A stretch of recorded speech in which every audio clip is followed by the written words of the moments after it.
अख्ख्या विश्वात symbol of knowledge म्हणून झळकणारा ज्ञानाचा तेजस्वी सूर्य, ज्ञानाचा अथांग सागर, हजारो वर्षापासून वाहत असलेल्या नदीचा प्रवाह बदलवणारा, अन्यायी व गुलामी प्रथा मोडून टाकणारा, स्त्रियांचा, दीनदलितांचा व मजुरांचा कैवारी. अरे मोजू तरी कशी उंची तुझ्या कर्तृत्वाची, तू जगाला शिकवलीस व्याख्या माणसातल्या माणुसकीची.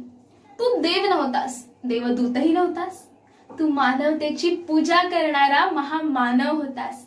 अशा या महासूर्याला अर्थातच भारतरत्न डॉक्टर बाबासाहेब आंबेडकर यांना नमन करून मी नीलम प्रसाद तरकसबन, आंबेडकर एक बहुआयामी व्यक्तिमत्व या विषयावर माझे मनोगत व्यक्त करीत आहे.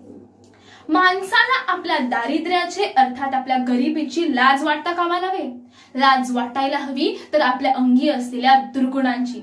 असा घोष संदेश सर्व जगाला देऊन सर्व जगाला हलवून टाकणारे आंबेडकर हे एक अष्टपैलू व्यक्तिमत्व होते. त्यांना प्रत्येक क्षेत्राची परिपूर्ण माहिती व ज्ञान होता. सामाजिक, आर्थिक, राजकीय, पत्रकारिता, कायदे, अशा विविध क्षेत्रात आपल्या अमोद वक्तृत्वाने व कुशल नेतृत्वाने त्यांनी दीनदलितांच्या, श्रमिकांच्या, शोषितांच्या अंधकारमय जीवनाला प्रकाशमय जीवन बनवलं होतं. त्यांना लहानपणीपासूनच ना वाचनाचे वेड होते. ते नेहमी म्हणत असत, जर तुमच्याकडे 2 रुपये असतील तर 1 रुपयाची भाकरी आणि 1 रुपयाचे पुस्तक घ्या. कारण भाकर तुम्हाला जगण्यास मदत करेल आणि पुस्तक तुम्हाला जगायचे कसे ते शिकवेल.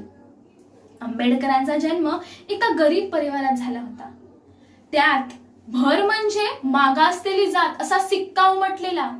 पण ते कुठल्याही अडचणीला डगमगले नाही. कशासाठीही कुरकुरत बसायचं नाही असा त्यांनी संकल्पच केला होता. मनुष्य फक्त ज्ञानामुळेच दुःखमुक्त होऊ शकतो हे त्यांनी जाणले होते, मानले होते व स्वीकारले देखील होते. लहानपणीपासूनच त्यांना शिक्षणाची ओढ होती. परंतु गरीब परिवारात जन्मल्यामुळे त्यांना शिक्षणाचे महत्त्व देखील माहिती होते. शिक्षण हे समाज परिवर्तनाचे प्रभावी शस्त्र आहे. शिक्षणामुळे आपल्याला आपल्या कर्तव्य व हक्काची जाणीव होते. समाजातील अस्पृश्य समाजाला स्वतःची जाणीव व्हावी यासाठी शिक्षणाचे महत्त्व त्यांनी समाजात विशद केले. शिक्षण हे वाघिणीचे दूध आहे. जो ते पिईल तो माणूस गुरगुरल्याशिवाय राहणार नाही असे ते समाजात सर्वांना सांगत. पीपल्स एज्युकेशन सोसायटी ची स्थापना करून मुंबईला सिद्धार्थ कॉलेज व औरंगाबादला मिलिंद महाविद्यालय सुरू केले. पुरुषांप्रमाणे स्त्रियांना देखील प्रत्येक गोष्टीत समान हक्क मिळावेत यासाठी त्यांनी अनेक चळवळी केल्या. 1942 साली भरलेल्या नागपूर येथील परिषदेत त्यांनी महिलांना सांगितले की स्वच्छता पाळा, सर्व दुर्गुणांपासून दूर राहा, आपल्या मुलाबाळांना शिक्षण द्या, त्यांना स्वावलंबी बनवा, महत्वाकांक्षी बनवा. आंबेडकर ज्यांनी गुलामगिरीची साखळी तोडून सर्वांना दुःखमुक्त केलं. शिका, संघटित व्हा आणि संघर्ष करा असा संदेश त्यांनी सर्वांना दिला. अशा या महामानवाचे विचार दगडालाही पाजर फोडणारे आहेत. ते नेहमी म्हणत असत, जगावं तर असं जगावं की इतिहासाने देखील आपल्यासाठी एक पान राखावं. जातीपातीचा हा भेदभाव किती सोसला हा अपमान, तुम्ही ज्ञानाच्या जोरावर जगी मिळविला सन्मान. एकजूट आणि संघर्ष सोबत शिक्षणाचा मंत्र, सारा जगाला शिकवला तूच विद्येचा मंत्र. ग्रंथ पुस्तकांची मैत्री मारली ज्ञानाची भरारी, दीनदलितांचा अबलांचा तूच बनलास कैवारी, तूच बनलास कैवारी.